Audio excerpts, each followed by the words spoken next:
1228 চনত আহিছিলেও অসমৰে বৰভেটি গঢ়িছিলেও সুউচ্চ পাটকাই পৰ্বত অতিক্ৰম কৰি অসমৰ বৰ্ণিল ইতিহাসত স্বৰ্ণিল অধ্যায় ৰচনা কৰা আহোম যুগৰ মহান নায়ক চাওলুং চুকাফাক সুঁৱৰি আজি ৰাজ্যবাসীয়ে উদযাপন কৰিছে চুকাফা দিৱস।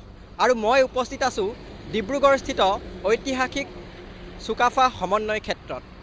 শ্ৰদ্ধাৰ উপৰিপুৰুষ আমাৰ চাওলুং চুকাফা দেৱক শ্ৰদ্ধাৰে সুঁৱৰিছোঁ। আমি ইয়াৰ পৰাই তেওঁলৈ সহস্ৰ প্ৰণিপাত জনাইছোঁ আৰু তেখেতে যাতে আশীৰ্বাদ কৰে আমাৰ গোটেই দেশখনক সকলোকে যাতে সম্প্ৰীতিৰ বান্ধোনেৰে আমি সকলো যাতে একেলগ হৈ থাকিব পাৰোঁ আৰু বৰ অসমৰ ভেটি গঢ়িব পাৰোঁ তেখেতৰ আদৰ্শেৰে তাকে কামনা কৰিছোঁ।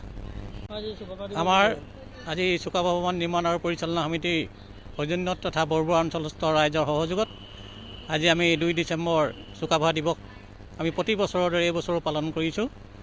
এই বছৰ আমি প্ৰথম কাৰ্যসূচী হিচাপে পতাকা উত্তোলন কৰিছোঁ। দ্বিতীয় কাৰ্যসূচী হিচাপে আমি চুকাফাৰ প্ৰতিমূৰ্তিত বন্তি প্ৰজ্বলন কৰিছোঁ। তাৰপিছত আমি মধ্যম তৰ্পণ কৰি তৃতীয় কাৰ্যসূচী হিচাপে এই কাৰ্যসূচী সামৰণি মাৰিছোঁ। লগতে আমি ইয়াৰ পাছতে আমি আমাৰ আজি চিন্তাংকন প্ৰতিযোগিতা আৰম্ভ কৰিছোঁ।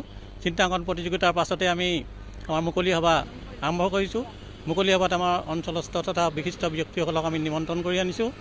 চুকাফাৰ বিষয়ে যাতে আমি কণ ল'ৰা ছোৱালীসকলক আমি জনাব পাৰোঁ আৰু চুকাফাই কেনেকৈ 7 ৰাজ মাৰি 1 ৰাজ কৰিছিল এই বিষয়ে অন্ততঃ কণ ল'ৰা ছোৱালী উঠি অহা ল'ৰা ছোৱালীবোৰক যাতে এই বিষয়ে তেখেতসকলে জ্ঞান অৰ্জন কৰিব পাৰে এই বিষয়ে আমাৰ সেইকাৰণে আমি নিৰ্দিষ্ট ব্যক্তিসকলক আমি নিমন্ত্ৰণ কৰি আনি ইয়াৰ উদ্দেশ্য আৰু সফলতা আমি অৰ্জন কৰিবৰ বাবে আমি আহ্বান জনাইছোঁ। আৰু লগতে আজি আমাৰ যিসকল উদ্যোক্তাই আমাক সহায় সহানুভূতি আৰু সহায় সহযোগ কৰি যিখিনি সহায় সহযোগ কৰিছে সেই সকলোলৈকে মই ধন্যবাদ জনাই আজি কাৰ্যসূচী আমাৰ ইমানতে সামৰণি মাৰিছোঁ বুলি ঘোষণা কৰিছোঁ।